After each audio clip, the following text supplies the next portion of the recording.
ụmụnne na ụmụnna m elota ọnọrọ na nwekwerechi nwanne ọnụ nwa mba nnọọ awụchasịala m ehi ụmụnne m Chineke nna bi n'eluigwe duwere m ọnụ ụzọ ọbụla na-emechinu n'ime ndụ m the next one na-adị mepenụ ka ọ wụrụ ọkacha mma. Yes, anụ m otu nwanne anyị nwaanyị akpọ m nwaanyị mba nnọọ nza asị ihe mere onye ọzọ ka onye ọzọ ji mụrụ akọ ọwụtọ. Yes, so ya gaa n'ihu sị m na mgbe ya dị very young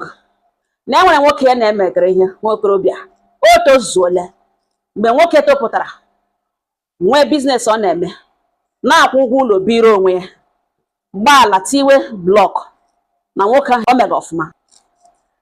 na ya onwe dịkwana young ya just lecha wayek pụta otu aka o cheto ṅara ya tọọ ya ime fụọ ya ime ime ukwu gola ha tie ya ụkwụ ụsọ emechaa one woman abịa kpọọ ya gwa ya na ọ bụrụ na ọ ya nwe nwa afọ ime nọ na-eme nwa otu a na ọ nwekwara repercussion na kama a na-ehi ụra na o toro nwa ọfụma ọfụma na ọ bụrụ na nwunye nwe nwa afọ ime na nwa na-aga atọ ya aka. Ọ sị mgbe keke nwoke jiri wetu obi gwazesi ebe o chiri otu a dị na ya ga-akpọlara ya mma ya ka ya na mma ya nọrọ n'ụlọ ọ mụọ ebe ọ sị ndị nwe ga-egbu ya egbu ndị nwe ga-akpa ya akpa na ọ ga-anọrọ wit mma ya na ya ga na-esendịrị mma ya ego ọ ga-eje lepụta ya n'afọ ime na ọ wote ka esi lowa vileji lowa n'ụlọ ke nwoke ma ị gaa n'ụlọ ha nna ya anọgwakwana ya nne ewe onye nọ nne gbachikwara ike na nne ebido handụlụ ya ụta na-eshi ụta aboki na-eshi handụlụ nna ma na ahụhụ ya tara n'aka nwaanyị a ọ wụghị ya ga-ekwucha anyị na họrị na ya tachara ahụhụ nwaanyị a yuzuru ya ka nkịrịka akwa na-agbanyeghị na ya dị ime ọ ya ka ya nọ ndị agwa ya na ya ga-amụ nwa n'ụlọ na ya ga-ewere ya nwa na enweghị ego eji agaje ụlọ ọgwụ na nwa ya nwoke kwenụ na nwaanyị ọzọ bi na oji bekee na ọ tọọla onye ka ehi ime na ọsọ onye ka ya na-ega ebi na ọwa onye ya chọrọ ịlụ dị afọ na ego a na-aga iwesi n'isi ya ga-awere ya ihe ọ ga-enye ya nsogbu na ebe ya nwere experience na ya ga-ewere ya nwa nọ n'ụlọ. Obi amapụ ya si nụkwa nwaanyị na ọ chọrọ ka ya nwụọ na nga ya mụga nwa na ya mụbekwana ụjọ ya gwadoghị nne di ya na obere ego nwanne nwoke sendịrị na ejile ga rejista n'ụlọ ọgwụ na ruo mgbe ime na-eme ya gawa n'ụlọ ọgwụ gberiri gawa n'ụlọ ọgwụ ga ebe ahụ ga-amụọ nwa nwaanyị. Nne di ya sị na ya gbawara ya okwu n'ọkwanụ nwa ya nwoke so o jighị ego na ego ya ji ugbo na ya kpakalata ka o ji alụ nke ya na-ebi ebe ya nọ n'ọrụ ụra ya ime na ọkwa ma na anaghị eji afọ ime afọs nwoke into marriage na o kpewakwa ụmụnne ya nweta ga-esi gbapụta ya n'ụlọ ọgwụ ebe na ya gwara na ya nwere experience o burụtakwa onwe gaa n'ụlọ ọgwụ ga ebe ga mụọ etu onye na-ebufe ego na nwaanyị ekwe ha abịa na ya dị surprised ịhụ nne na nna ya esho ofesi n'ụlọ ọgwụ ka ma papa ya ga-egosi iwe ya mpa ya bịa gụrụ ya jụọ ese ọ bụrụ na ya lụzuru ya na ọwa otu a ka ọ na-eshi ezoro ya ihe na ọwa otu a ka ọ na-eshi tige n'akwa mgbawa obi ehola ada ya nwaanyị ọ sị mpa ya ebewe na ọwa otu ka ya na-eshi lụzu ada ya nwaanyị ọ sị mma ya ebewe mma ya ga-ekuru nwatakịrị amaga mma maa dị nwa yigidere nna ya so heri kisi nna mụrụ ya dị heri na ọ hapụrụ ya na onye ya na ya kwụrụ m nwa ga-eyihe nna gị ya. Mpa ya ekwuwe na ihe na ọ bụ nne ya lụrụ ụwa na ya ahụ n'ime ya ahụ n'ọnụ ya na otu ka parents ya shiri ga-eme itinye dọkịta akwụọ hospital bill discharge ya mma ya sị discharge ya nwa ya ka ya kpụrụ lawa na ya anụchana ihe niile na ọwụ a woman from that village gbarara moto bịa n'ụlọ ha na-akụga ihe na ha ma na ọrịa ime ma akwụkwọ na-akpọlatara ya na ọwụta ka ọ dịzi na ọ gịrị ihe o ji ezoro ha na ọ mba ka ha ga-aba ma iwe ha na ọhịa ọwa awa ada ha nwaanyị na ọwa otu a ka nne na nna ya shi kporo ya tige na moto ha chatara ya ekuda obiọma ya na ọ nọ ya gada mpa ya n'ụkwụ mpa ya si adọwari na ọ ga-adị mma na ngwa na ya bịa asacha ahụ bịa gawa ka ya na nne ya pịwa nwa na ebe ụmụnne ya onye ọbụla pọchichana na ka ha pịwa nkele otolite okwupụrụ ha ụka n'ebe nwoke ya na ya abụọ kpụrụ m nwa infọmeshọn ha nwetagawo na ọ tọọla nwaanyị ọzọ ime na ya na nwaanyị ọzọ bi na Lagos ebe ahụ na mmadụ aga anwụ nga ihe nwụrụ na ọ mmadụ ka ọ mụrụ n'ọkwanụ nwa ha na ha agaghị ajụ na ya ngwa na ọ wote ka esi jike sacha ahụ mpa ya enye ya ezigbo ego ya gawa oji bekee gakwuru senior brother onye ka na-enye ya ego ya na-eji asọpọtụrụ ya gakwuruzie na ngakwuru ebe azị ka ya nọ bido ihe ya na-eme na nwa anụ ntara na nne mma ya apịga nwa anọ pịga ya apịga nwa ya hapụrụ n'oge nwa ya hapụrụ mgbe ọ dị only 2 months na mma ya pịgara nwa anọ nwatakịrị apụta ndụ ọnwụla ahahụ ya nwatakịrị etokwena nwata na-eto ya na mma nwata na-eto ya na mma ọtee ka nwa anụ ntara chi toge na ọwụ ha zụrụ ya nne na nna ya zụrụ nwa na 1 naira ya etige na ọha ha nwa zụrụ nwa na school zụgide na nwatakịrị na-ekwu okwu dị only 21 years ọ nọ ye 1 na university oke di eshi n'elu ya ha ya ngwa ya ma ebe nwatakịrị shiri jam ọ dị man ọ jam the young man ọ jam ego nwatakịrị nwoke ji ezigbo ego a na-eme ka ọ wee ihe yiri nwata na enyi nne nwatakịrị nwokorobịa land ya n'ụlọ ihe niile na-emegịnị ya ma onye ọ bọndụrụ witiwo nne na nna ya ihe ọ na-akpọ ewa ntị onye ọ na-akpọ mọmị na dadi na ọwụ nne na nna ya ọwụ ndị ọ bọndụrụ wit na mgbe dibịa ọkwara na ihe ọ kpọkwara ya ntị ya ngwere ihe mọmị gwara ya si ya nwebekwa ihe akọrọ ya si ha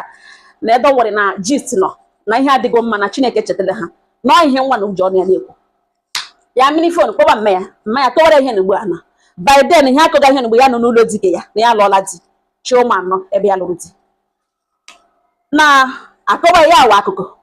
ọ ya ka nwatakịrị nwoke egwu ojiri ya wụrụ na o shi n'obi ukwu ego dị too much ya amaghọte nwa ya shiri ji abụ nwa ka ya emechana jụọ dị ga-esi si ishi ebe mata dị isi gịnị ka ọ na-eme a na-akpọ genuine business ọ na-eme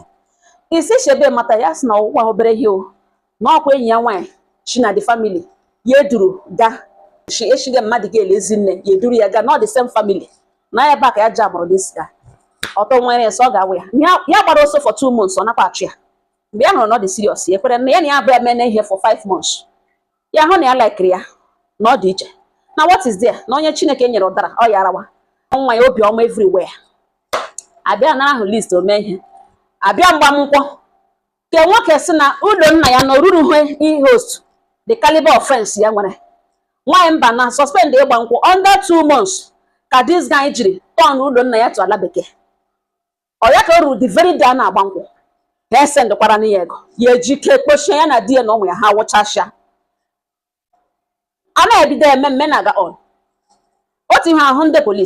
ndị polisi abụọ na atọ na otu nwoke ọwụ dị ma na-elukucha familia ka e ruru nso ya hụzie na ọwụ nna nwa ya nọ ntara agbaga nkwụ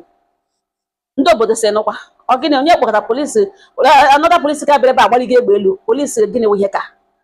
by then di lụga nwa ya sekuriti o ji shiri ike sekuriti o ji awụhụ sekuriti ụmụachi ma polisi na amị gbara everywhere agbara oke ụgbọ awa polisi o jiri bịa wuru ekerekwu polisi wọ jụ ha ese ya jos ha gbali egbe elu to obstruct that traditional marriage ha abịa onye ka nwoke nu step out that na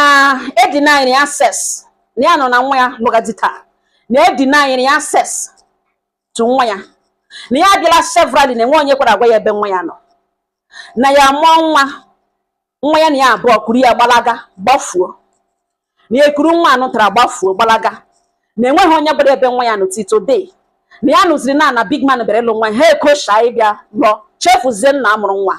na ya bịara ebe a igosi ihu ya ikekwe nwa ya jụọla ese ka nwa ya hụ ya ya gwakwana nwa ya na ya tụrụ ya ala ịbịa hụ ya ịbịa kpọrọ ya mana ekweghị ya nwa onye kwere mgbe ka eji dakapụ n'ọchị chịwa ebido ikpe isi okwu polisi ka ndị nwa oge nwoke ji emege ihe akpọketa ha n'akụkụ jụọ ha sị ha jụkwa the necessary question before so onye abịa wicha mgbe a kụziri akụkọ bịara daa ihe mere n'otu oshiri mee polisi ka o kpoziri bịa aside a na-uze on the side of polisi ka eji emege mmemme ha na ize ebe a chịrị ha mmanya gwazie so ọga biko na ha nyere 5 minutes iji banye moto ya lawa na o jighị okwu before ha eme ya arrest na ha ṅụcha mmanya n'ugbo ka nọrọ nga na ha nwa ga-ewere ga tụkpoo ya n'ihi na polisi ke nọ anụ ka ndị ka e bịara abịa ma mobile police ma amị ma gịnị nga ha zogo isi onwe ha fetezie n'oruzi ala nye ha mmanya ha na polisi ndị ka erugbuzie a na-akụ a na-achị a na-akụrụ ha a na-anye dị history a na-akọrọ ha ihe mere na otu o shiri mee otu a ka ihu na-ekwe ya banye ha moto o jiri bịa lawa na mmanya kwanụ na mma ka ekpere na-agwa ya na nne ke nwoke nọ ntara ya na emụrụ nwa ke nọ jụrụ na ya ga-abịa na-abịa kete n'ụlọ ọgwụ na okporo ụmụnna ya bịa na-arịọga ha sị ha gbaghara na ha biko na ha dị sọrị ya gwa ha na sọrị na gịnị na nwa ihe dịka na taịm ka ahụ na ọ gaala na ha biko bịa lawa na ha chọrọ ịga mitin ote ka esi wọkọ ha aut. Ụmụnne m ọ wụ ebe a nọ na ka ebe isiokwu m nọ ọ mụrụ na zụrụ enwe mgbe asụ di na nwaanyị zụọ ihe kwuruwo ọ mụrụ na mee gịnị ọ mụrụ na zụọ ọ wụghị iwu na ụnụ ga-awụ di na nwaanyị mana ọ dị mkpa ka ị sọpọtụ na ọzụzụ a na-enye nwa gị. Ọ dị mkpa ka ị dị involved